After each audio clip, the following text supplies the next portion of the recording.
Zindagi Matters, where life meets hope. A mental health podcast by Swayam Foundation.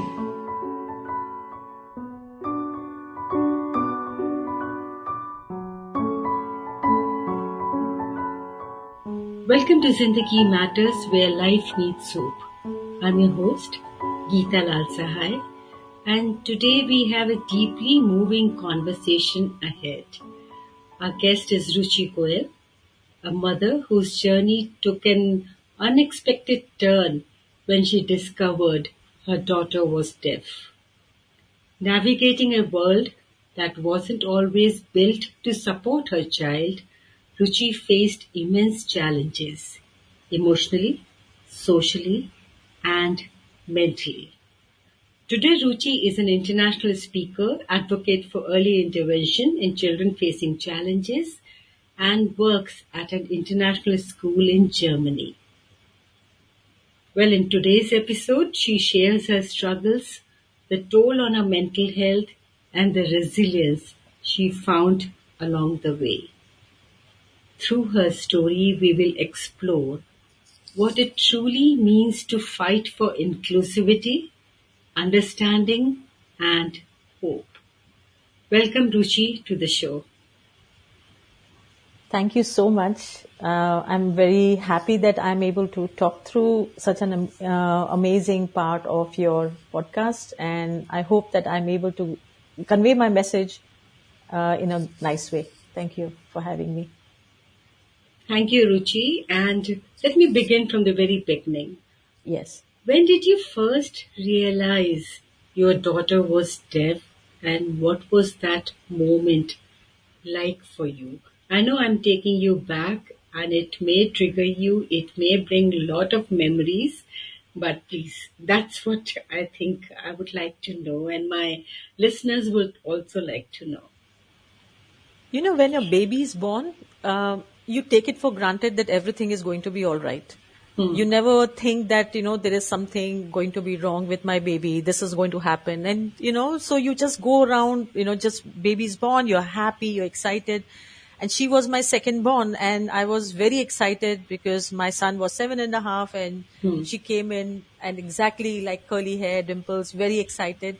And we were also relieved because two of my sisters, just in the year ahead, 2 years, we had two children in our family. My sisters had one albino and one Down syndrome baby. So we were stressed out. So when I saw that she's, completely looking normal in the, the way we say normal in the normal world, I said, oh, she's, I was very happy, relieved that, the jinx is broken. You know how you think in that context. Things, life went by, but they were actually, when I look back, I sometimes think that I missed those early signs or I ignored them. Like there was construction in my next door building and there was a lot of hammering and she used to sleep through it. I didn't think too much about it. And then, sometimes we would call her, she would not, listen. And because I was a very loud person singing and, doing a lot of talking with her, she would react, or she was quiet, cooing away in a corner sometimes. And then everybody said, oh, what a nice child she is that she's quiet. So you kind of miss those early, signs. But there was one day, like she and I were sleeping on the rug and my sister-in-law, she just started to ring the bell, the ghanti that we call the ghanti. And she started to ring that bell right near us. I woke up, she didn't.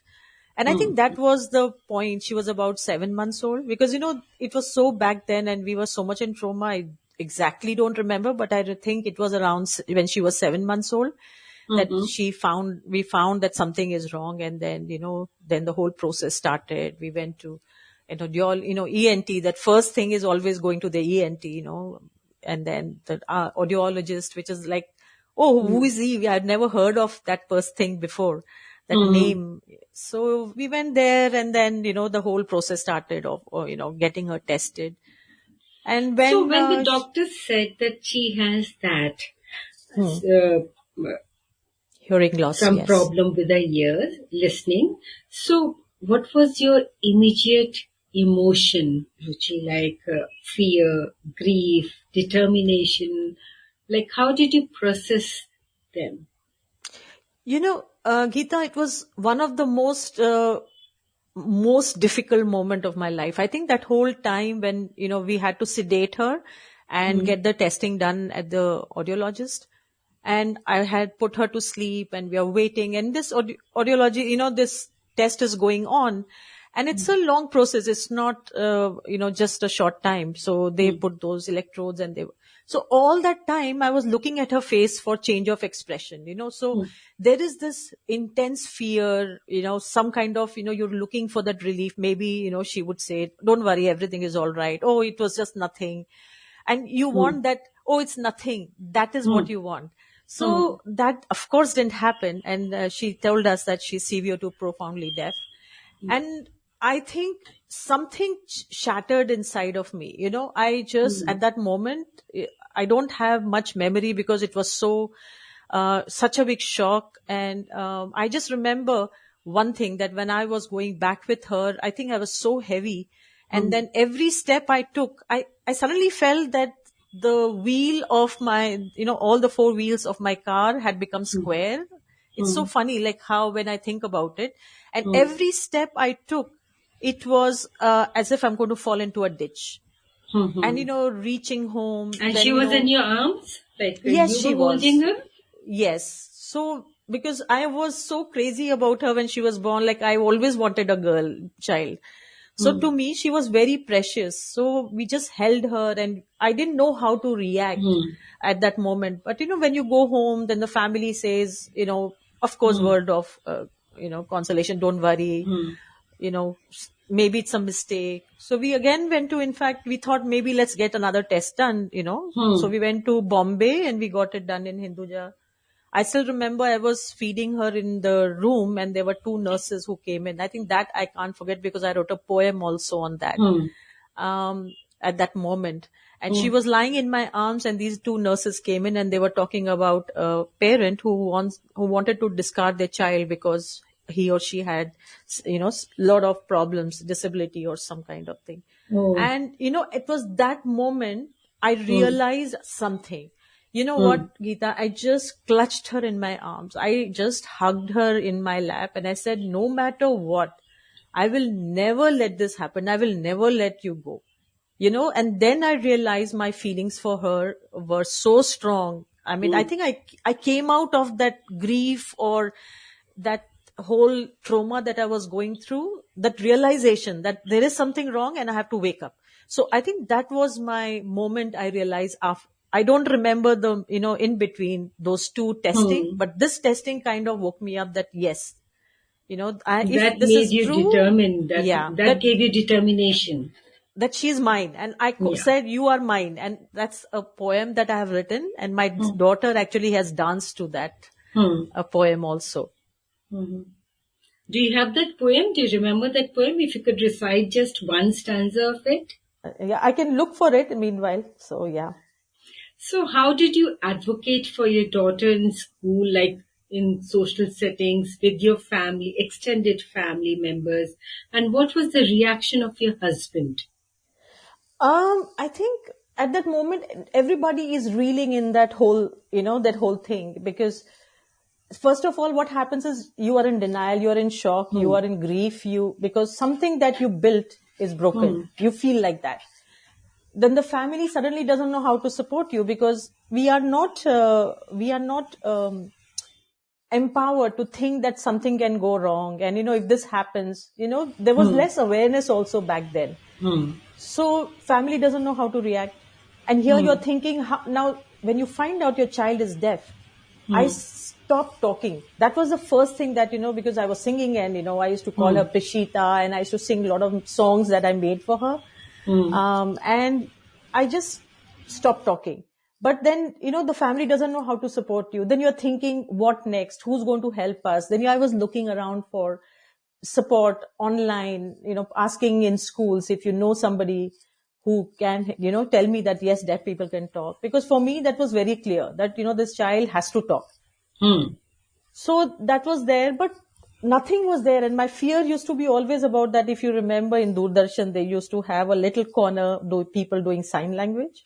And suddenly all that started to play. So all that But happened. you were imagining that, right? You did not take her to have, or you did not learn sign language for her, or did you? No, I was very clear that I don't want to do sign language. That was Hmm. one thing very clear, that, she has to speak. Hmm. How she will speak, I had no idea. Hmm. So, and I think that was what my biggest trigger was, that who do I look up to? So Hmm. when we got the hearing aids, and then we put on the hearing aids, and we asked the audiologist in Pune, show us one person who's talking, and they couldn't find anybody who was talking. And I'm saying, if these hearing aids don't work, then we'll put a cochlear implant. And I'm thinking, I just bought a house and these are 20 lakhs. How am I going to fund this such a big amount? And I'm thinking, okay, maybe one next year, if my child doesn't talk, then Hmm. and you have no idea also. Today you can Google and find out so much. Hmm. Back then there was not much information. So I was thinking in my head calculation, okay, I have to sell the house to, Hmm. fund these cochlear implants, and how I'm going, but will they still give her language? And Hmm. this audiologist actually could not give me one Hmm. answer, one person. Hmm. So that was kind of, very scary, very, very scary. So, how did you find the person who helped you? So that was a miracle. Actually, when all the doors are closed, you start Hmm. looking at God's doors. And Hmm. there was somebody who told us, you go to this temple and you will find, this Hanumanji, and you pray there and you see, miracles happen. And Hmm. at that moment, I was so desperate. I said, if you tell me to stand upside down or Hmm. jump from somewhere, I would do it just so that she can talk. So I Hmm. said, okay, this also, how you are, you just go there. And I Hmm. remember I still remember the clothes I was wearing. Hmm. My son was sitting next to me. Prisha was on my lap, and I just cried in front of Hanumanji, that I don't know what is right and what is wrong. I Hmm. just know the therapy I'm doing with this speech center in Pune is not correct. Hmm. So you show me the way, you find me a person who will help me to show that this child can talk. You show me the Hmm. right. And Hmm. you will not believe, next day I got this call from my teacher, and Hmm. how I got this teacher, how I found this teacher is also a miracle. I had Hmm. gone to this audiologist and I was sitting there, and, we started looking at people's ears actually. Hmm. It becomes very natural that, start noticing how many people are wearing hearing aids. Hmm. So I was very miserable, depressed, sitting there waiting to our Hmm. turn to come for tubes to be changed. Suddenly we see the 16, 17-year-old girl. Hmm. She was, arguing with her mother. Hmm. And suddenly, and the way she was arguing, and she said, thoke, something she said like for okay, she was saying thoke. I said, what is this now? So we just looked, and then we saw she's wearing hearing aids. So my husband, I was having the baby in my arms. My husband went to her and asked, and this lady said, can you come out of the clinic? I said, okay. So my husband went, and she put a number in my husband's hands. Hmm. Like, if you can manage this lady, exactly these were her Hmm. words. If you can manage this lady for 3 years, your life will change. Hmm. And we had called up. She had not responded very positively. Hmm. And when but after a week or something, she said, okay, you come with your baby. I sat there. I saw these 4 Marathi children sitting on the mat, Hmm. speaking. And I Hmm. said, yeah, but what will this old lady, first thing is, oh, old lady, what will she teach me? Because you're Hmm. thinking of the latest development. Hmm. And the 70-year-old lady teaching. And I said, I don't want Marathi. I don't know why she has called me when she can't teach in English. Why she, because my mind was also so focused on just myself, my child, the technology, the latest development. So I said, but when I saw that these children are talking, I said, oh, baby, this is the lady.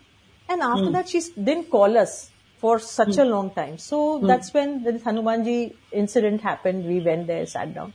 Hmm. Next day, you will not believe, Geeta, I got a call from Alka ma'am. She Hmm. said, you come tomorrow and Hmm. we will start your classes. And after that, there was no turning back. I was put into a group with other mothers who had Hmm. older children. Prisha was the youngest. There Hmm. was one who was 5, 6 years old, and the other was 4 years old, like that we had. Hmm. And I got into that group, and that was the day I think God had answered my prayers, and I was connected with Alka ma'am, and it lasted, I think it'll last me the whole thing. Is for me, she's still alive. So it's going to last me a lifetime. So was she teaching you, or was she trying to make your daughter speak? Like, how was it? Just in short, I would like Yeah. to know. So what happens is, see, when a baby is born, you are not teaching them A, B, C, D, or you're not talking them Baba, Baba. So a child is born in a normal environment and you're talking full sentences, complete sentences. And you're not expecting the baby to even reply. But you're still talking the whole sentences. So basically you're making them aware of all the sounds. So what happens is, now who is the provider of these? Is it the therapist or it is the mother? It is the mother, because the mother is there with the baby 24/7.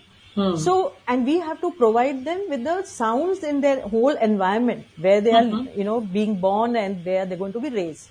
So first 5 years, they're normally with the mother. The whole environment, if it is a Marathi household or it is a place in US or it is place in Japan, the whole environment, the whole context is different.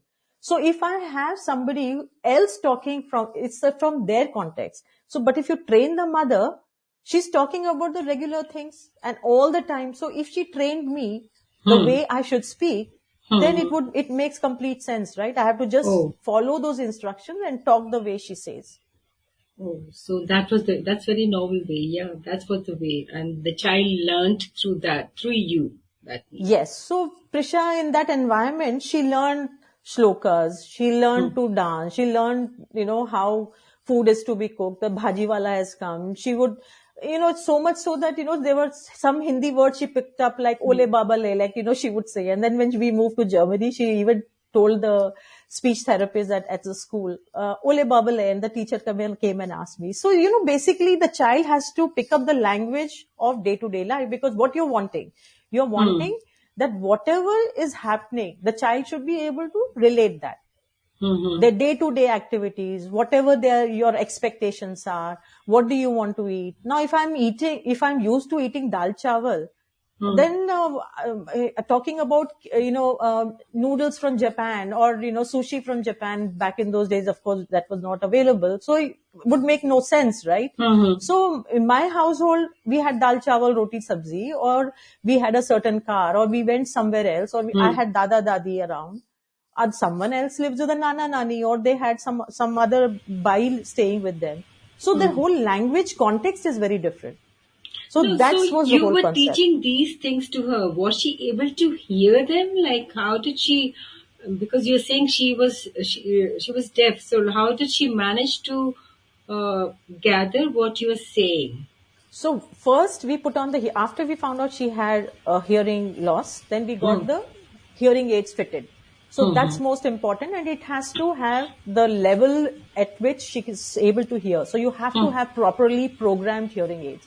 So we bought her the latest, and back in, that time, it costed us 1 lakh rupees, which was a lot of money back then.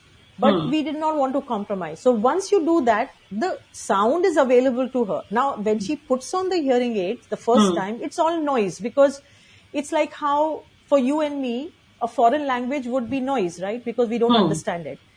So somebody has to explain to you and give you the context. This is called water. This sound is, dropping of something. This is the wind. So we are basically naming everything around us. And then we are making them into short sentences, question answer format.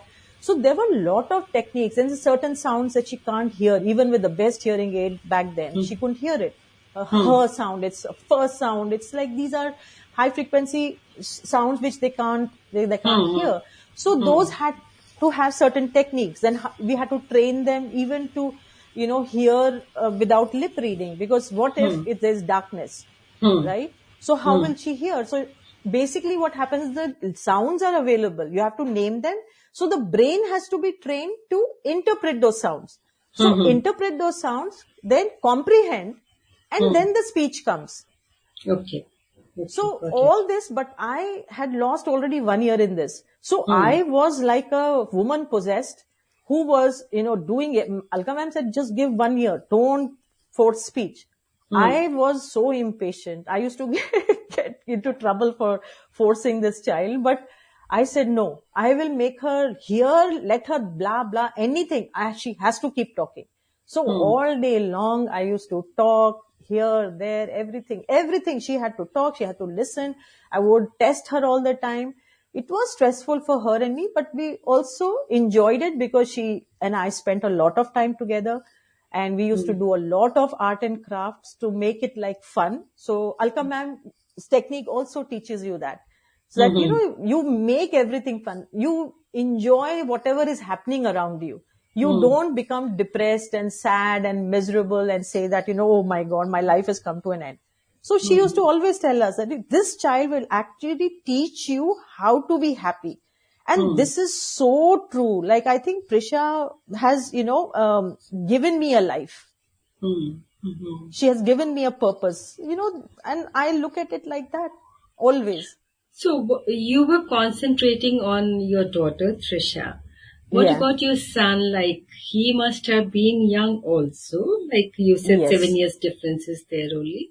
So Yes. how did he feel? Like you were concentrating just on her. So what Yes. was his emotional, like what was he carrying within himself? So, he was very happy when the baby was born. So he was like the second daddy. We had to always keep pulling him back. Now, once we found out, of course, fortunately what happened was my extended family was also close by. So we first started to just, try to make sure that, we are looking after this child. But of course, I always involved my son. Even before my daughter was born, I was preparing him. I used to make him write in a diary a letter to my baby who's coming. So I had because I knew, sibling rivalry is real, and all these things happen. So I was very aware as a parent. So already I was talking to him when the baby was coming. He would write, he would talk to her, the baby in my stomach, and, do things. So when even I was feeding her, he would be around, be very quiet, baby's being fed, and, looked after her. He would lie down with her, read a book to her. All that was going on. So he was already aware, but once he got to know, he became, of course, very sensitive. We had certain times, like, I had to really put him on the side, but I always made sure that he was aware that why I'm doing it. And of course, when she was about 3.5, 4 years old, I said, in India, things were so expensive and so difficult also. So I told my husband, I think, Prisha is about 3. And I said, I think you should look overseas, and then, we need some money. So I think maybe you should look for a job overseas. So 3.5 years, when she was about 3, my husband moved overseas, and my son became like a second daddy. So in fact, our bond became very close. He was also like getting trained as a speech therapist. So he was in fact more strict, pressure, say it. And I had to, hold him back then. Okay. But I could trust him a lot with her.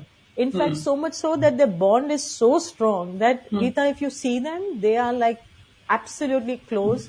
They love each other. They would do anything for each other. I mean, I really thank God that I had the maturity to work with my children. My son, was very aware. So even today, if I tell him that she's going through a difficult phase, like when she was moving out of the house to go to university, there are days like I can't support her because I'm also emotionally exhausted.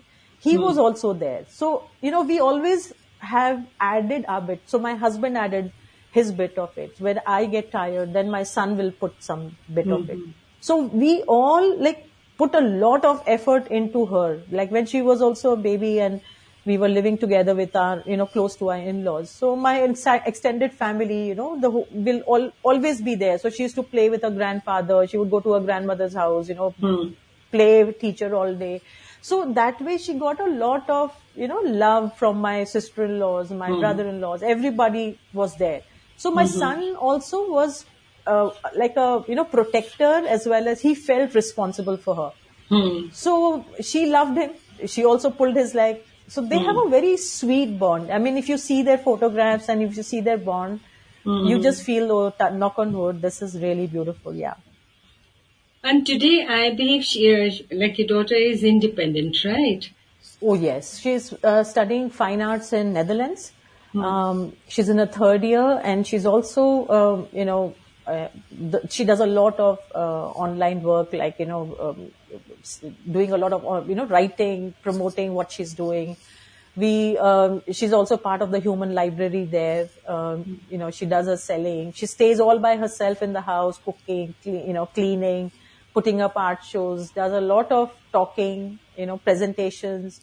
And so much so But that are you confident? Sorry to interrupt you. Are yeah. you confident, like she's staying alone? So does it frighten you somewhere? You or your eldest son, your son, and your husband, like because she has that uh, little bit of disability, I must say. So do you ever get very anxious about her? Geeta, I feel that I have brought her up very confidently. I have always never, hush things or, sugar-coated things, because that's what I learned from Alka ma'am. Don't sugar-coat anything, because, by being sweet, oh, don't worry, aisa kuch ho jayega. No.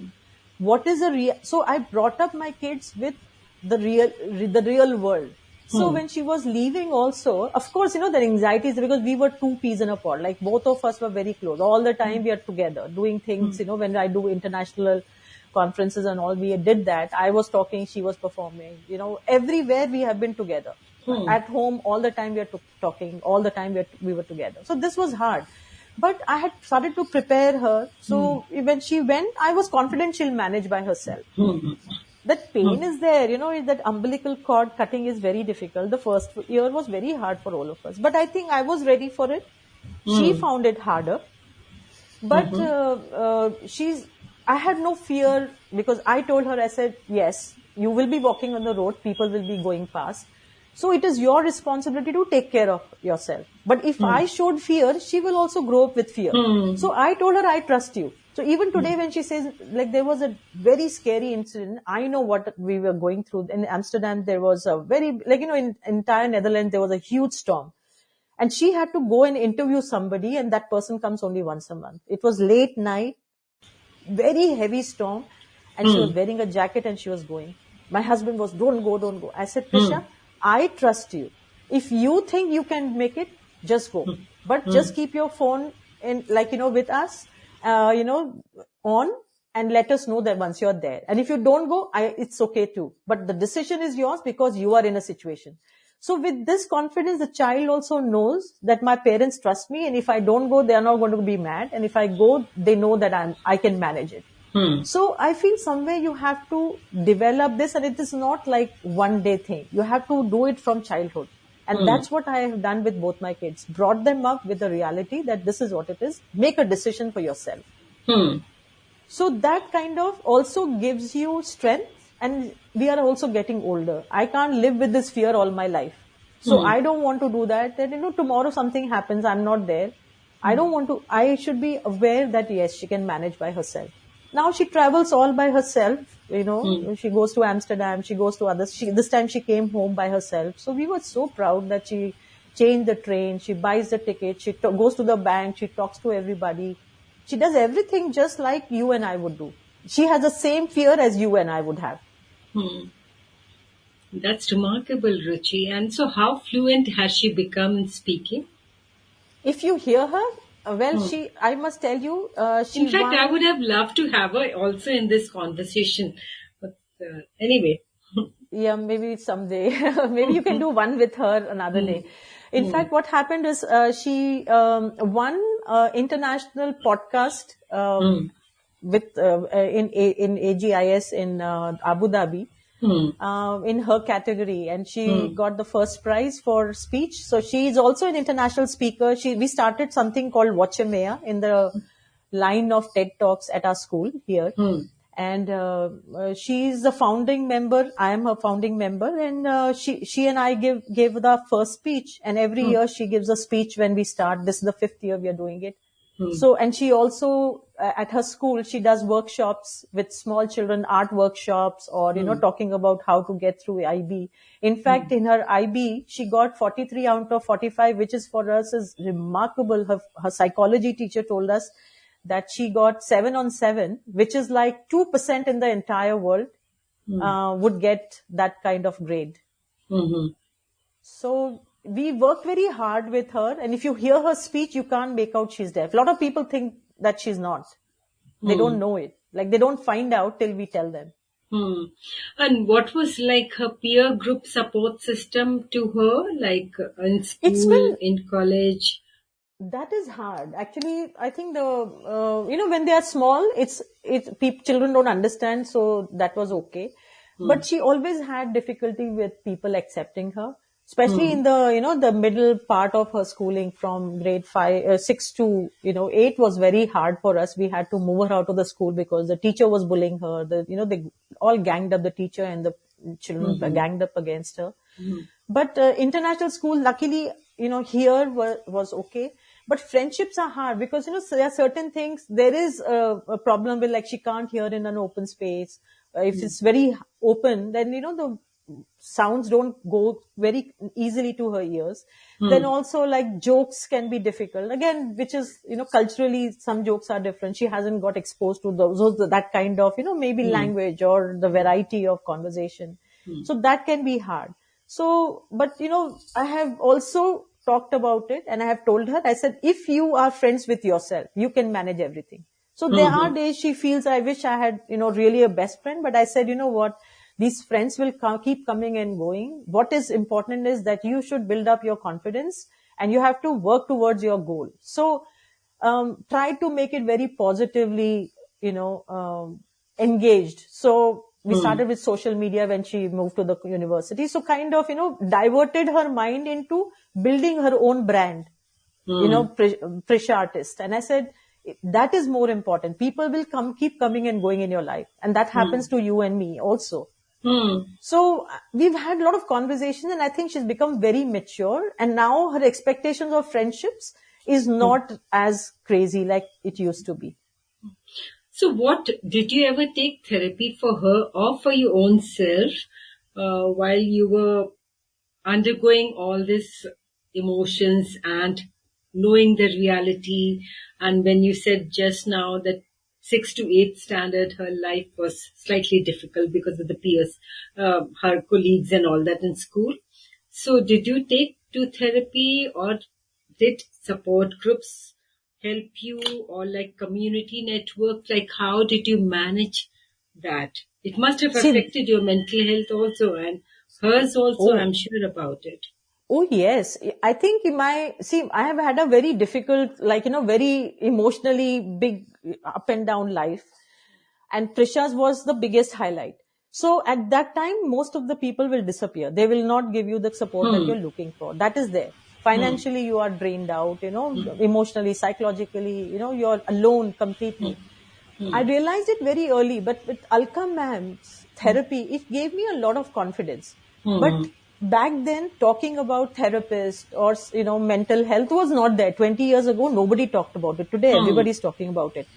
And Hmm. I think somewhere down the line, I realized that, oh my God, this is like, why don't we have people talking about therapy?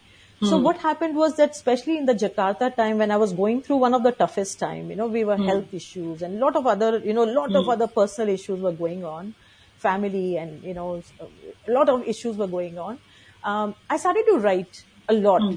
So I wrote over 500 poems and Hmm. that kind of supported me. I started, a lot of photo editing. I've got on my Facebook page, it's called From My Heart to Yours.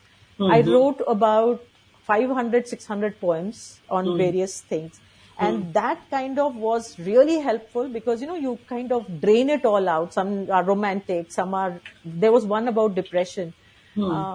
And I have gone through it a lot in my life. But somehow my parents' upbringing was such that, you have to depend on yourself. So that, we were like brought up very strongly. Hmm. So I think that inner thing of positivity that is inherited from my family. Like my parents are very positive people. They've also gone through their, very difficult times. I've seen with them. So we grew up very positive. So people tell me that, you've gone through so much. When I tell them about my different stories of my life, they wonder how I manage it. I said, because if you are like self-motivated, you are not Hmm. looking for help outside.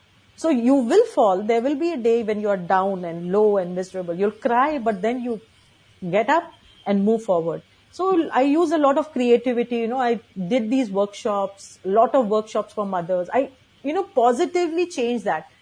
wrote poetry, went to these international schools and seminars. And, my biggest audience was 800 people with the Ministry of Education Special Needs, where I gave my talk.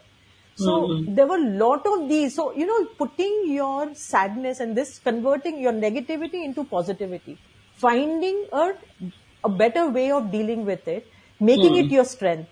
And so this empathy that I have of helping people, because I do this pro bono, I do not expect anybody, any mother, to even pay me. So if they send me speech therapy, they send me audios and videos. I just correct the speech and give it to them because I understand what I was in that state.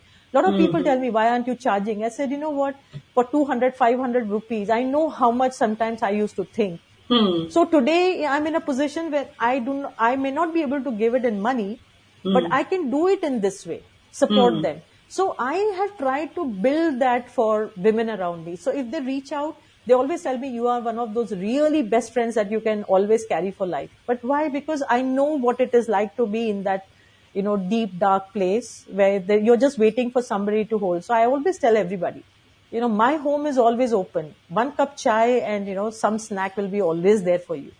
Because I think that is what we women need. And, with, family dynamics being so complex, all that is, and mental health still not being talked about. Nobody tells you that you seek a therapist, because if you go to a doctor and therapist, the first thing they say, oh, something kuch to gadbad hai. Like, and you don't want to be in that taboo area. So it's still a taboo, Yeah, talking about, yeah. But fortunately. But let me ask you here once, like you said, you have gone through a lot in your life. So what is that, if you can share something in brief, besides, I mean, you're not only talking about your daughter, I'm sure about that. So anything else which was, because that this was one aspect of your life, which was already giving you so much of emotional turmoil. And now you're saying that you've gone through a lot in your life which had given you to be empathetic. So if you want to share a little bit about that. I wouldn't go much deeper into it, but yes, like for example, there were finances that I had to really think about. That was one thing that really had we were moving around a lot too. This is my 17th home in 32 years. So you can imagine how much I've moved. So finances was one area. And of course, your relationship in your family. I think that was like a very big drain inside of me. And me being the oldest, it was very difficult to manage. Oldest on one side, the youngest on the other side. So, maintaining that, being that kind of person that you want to stay quiet, because I was always that quiet person, never stood up for myself. I always gave it. So I think that became my biggest problem, that never saying no, quietly taking it all. I think that was my biggest thing. But in the last 4 or 5 years, I have started to understand that no, this is not working out. It's affecting my health. So last 4 or 5 years, I have really made that big change. And I always say one thing, that thank God Alka ma'am came into my life, because when she came in, just before that, I think I was at my lowest in my life. And that's why I always say that Alka ma'am and Prisha are two angels in my life, because they brought me out. So I think, I always feel that universe has a way of doing things for you. And I always say that these two women actually came into my life to make it a life of purpose. So today when I'm positive, I'm supporting somebody without any expectation. I do not need anything. I'm very grateful for what I have. I'm very positive. I'm, in a very good space in my head. Of course, we all have our good days and bad days. But other than that, I come from a space where I want to help. I want to give. I want to return to the community in some way. It's never about I, me, mine, like that way. So I feel that I've done it in a very, moved all that from that and in a very positive direction. So did you now ever I feel look at like people were ever judgmental about you and your daughter? Oh, yes. I mean, I have heard that, like I got covered by Femina. I got, on TV, and various other international magazines also have covered me. So a lot of people say, oh, you know what? You got fame because you're using your daughter for fame. Oh, because she is there, that's why you are so famous. And it hurt a lot. You know Yeah. how it would feel, because nobody saw the tears and the depression and the wanting to, die. And, you go through that. You want to kill yourself. You don't want to live. You don't, there are those phases in your life. Nobody saw those dark nights, but maybe 5 years of dark nights, and then you get this one small big high. And then again, you have these 4 years of crying and miserable things going on. And then so people just see that part of it. So I have heard a lot of it. It hurt me initially, but now, I just say, it comes from a space of, their own feelings and their own insecurities. So I learned to come out of that also took a little time, but I just, it's not my problem, it's theirs. So now anybody says anything to me, I really don't care anymore. And this is how I've also told Prisha. I said, Prisha, people will judge you for who you are, what you're doing. You know what? It is their thought process. You be you. That is very important, because nobody can be like you and cannot be like you. And you cannot be like someone else. So don't compare, don't judge anybody. You do what best you can. So, I feel that I've done a good job with that, with myself and my children also. And especially Prisha, if you meet her, if you talk to her, she's so mature. And sometimes she's the one who's giving me advice. Mama, if this has happened in your life, if relationships have gone or left, it is for your good. So God has taken them away because they were painful for you. I think life is your biggest teacher. And it teaches you a lot more. So I feel that I'm very, very grateful that this has happened, and, I've been able to manage this by myself. What misconceptions about raising a deaf child do you wish people to understand? People think that, first of all, having a disabled child means my life is over. Yes. That thing, the faster you accept that this is it. And then if as a mother you decide that you can make this child independent, I think that is your biggest strength. And of course, hard work is there. So any disability, not just deafness, that you as a mother, if you decide to do it, because you are the first, teacher in the child, with the child. So if you start working with your child very early, you can change that disability into an ability. It could be any issue. Trust me, I've seen a lot of mothers. I'm not the only one who's done it. There are many mothers out there. If you see their children, you can't believe with what odds, they have gone through, but they have brought their children up really very well. So I feel that if you decide as a mother, stick to it. It's hard. The first 3-4 years are really tough. But then you have a lifetime of happiness. Look at me, like I'm doing my own thing, living my own life, doing everything that I want to do. Like I'm doing a lot more. I'm doing live cooking shows. I'm doing these seminars, talks, enjoying with my friends, working at a school, writing, doing so many other things. So the thing stops me. Otherwise, can you imagine I have to be with my child? And one thing that the biggest message I want to give is every deaf child today, in today's time, can talk with any hearing device that they choose to. Like a lot of people are talking about why not cochlear implant, why not this. I chose hearing aid because I can change it whenever I want. It's not a surgery. So I'm like, and I want to preserve her, hearing, residual hearing. So I'm looking at, 10 years from now, maybe stem cell happens. So, things are easier. But whatever hearing aid or hearing device you choose, your deaf child with auditory verbal therapy can talk. But it is only possible if the mother, especially the mother, is involved. The whole family, of course, is important. Everybody has to contribute because mother cannot keep giving, continuously. But mother's role is very important in the first 5 years. Just do it and you see miracles will happen. This child will make you such an amazing human being you can't imagine. Like, that is something that I want to tell the mothers. Do not give up on your child. Do not give up on your child. I found the poem if you want me to read it. It's wonderful. Yeah. Can you read it out? Yes. You are mine. I held her in my lap, patting her to sleep, fed her lovingly, tears in my eyes. Her sleep today was important, awaiting a test to check. She hears or does she not? 2 doctors walked in, discussing how a child, disabled in many ways, was being discarded by parents. I held her closer to my chest, tugging feelings flaring up. No one can take her away. Nothing can part our ways. No matter what they tell me, she shall be in my heart's desire. Tears trickling down my cheeks, I kissed her forehead with love. She winced in deep slumber. I love you. You are mine. I whispered in crackling voice into her maybe deaf ears, lovingly and in deep faith.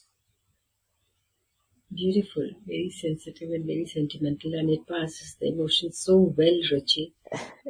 Thank you for reciting it. Thanks a lot for reciting it. What about the inclusivity? All of us have some drawback or the other, and we are all looking for inclusion. So it is just not about disabled. So think about it that if you are left out in a group, just because you are a certain thing or you can't afford something or you don't look a certain way, how do you feel? Imagine these children have a handicap, and if you exclude them, it makes them even more miserable. So as a community, we should come together and support them because the parents are going through a lot. And if we can't support one family, it's a shame to us. So I feel as a community, we should be really kind. If somebody is disadvantaged in a certain way, just make sure that you are including them in some way or the other, because that is our responsibility and probably something that we should give back to our community.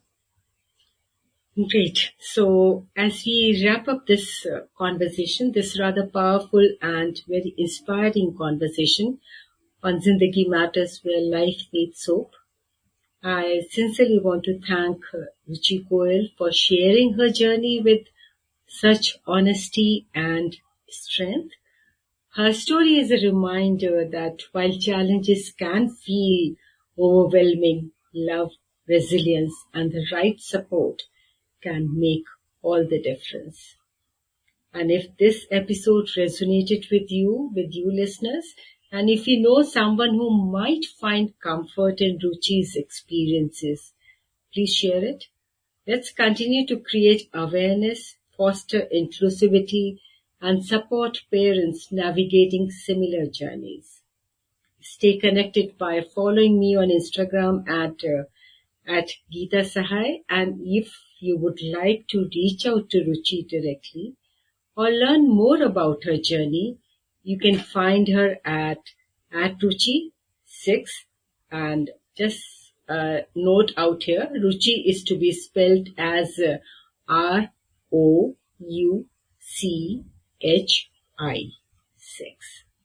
So thanks for listening, and thank you, Ruchi, once again. Thank you so much, Geeta, for having me. I think it opened a very nice part of me in my heart when I spoke with you. It was actually very calming and it gave me a lot of strength. So thank you for having me. I think you should have more conversations like this about mental health of parents like us. Thank you so much for having me. Thank you, Ruchi. Thanks for coming here and sharing your journey. Zindagi Matters, Where Life Meets Hope. A mental health podcast by Swayam Foundation.